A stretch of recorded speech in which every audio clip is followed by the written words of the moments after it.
সরাসরি টেকনাফ থেকে আসছি, একদম শেষ সীমানা বাংলাদেশের। তো আমরা আসছি অনেক খুশি করে খেলা দেখার জন্য। আজকে আসার পরে আমরা একটা প্ল্যাকেট নিলাম, যেহেতু আমরা টেকনাফ থেকে আসছি। প্ল্যাকেটে লেখা ছিল সাকিবের নাম। তো আমরা যখন গেট দিয়ে ঢুকতেছি, আমাদেরকে বিসিবির যারা কর্তৃপক্ষ আছে ওনারা বলতেছে এই প্ল্যাকার্ড ঢুকানো যাবে না। তো আমরা ওনাদেরকে প্রশ্ন করলাম কেন ঢুকানো যাবে না, ওনারা বলতেছে এখানে সাকিবের নাম আছে। তো আমি প্রশ্ন করলাম সাকিবের নাম তো এখানে থাকলে কি হয়েছে, বলতেছে এখানে ঢুকানো যাবে না। আমি বললাম সাকিবের নাম তো আমাদের হৃদয়ে আছে, আপনারা এখান থেকে কীভাবে বের করে নেবেন? সাকিব তো বাংলাদেশকে যে এমন এমন না যে সাকিব বাংলাদেশকে কিছু দেয় নাই।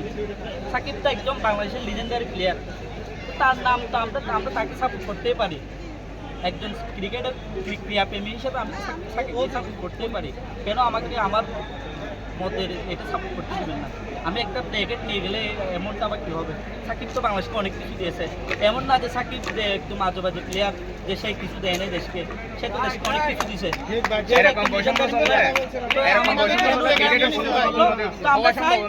আমরা চাই ভবিষ্যতে যেন ক্রিয়াতে এই বৈষম্যগুলো না থাকে।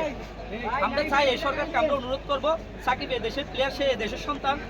আমাদেরকে যেন সামনে সাকিবকে যেন আমরা মনে প্রাণে এই স্টুডিয়ামে এসে সাকিব সাকিব বলে যেন আমরা ধারণ করতে পারি। এটা সরকারের কাছে আমরা বলবো যে আমরা যেন এখানে এসে মন খুলে সাকিবের কথা বলতে পারি, প্ল্যাকার্ড নিয়ে আসতে পারি। সাকিব একদম লিজেন্ডারি প্লেয়ার।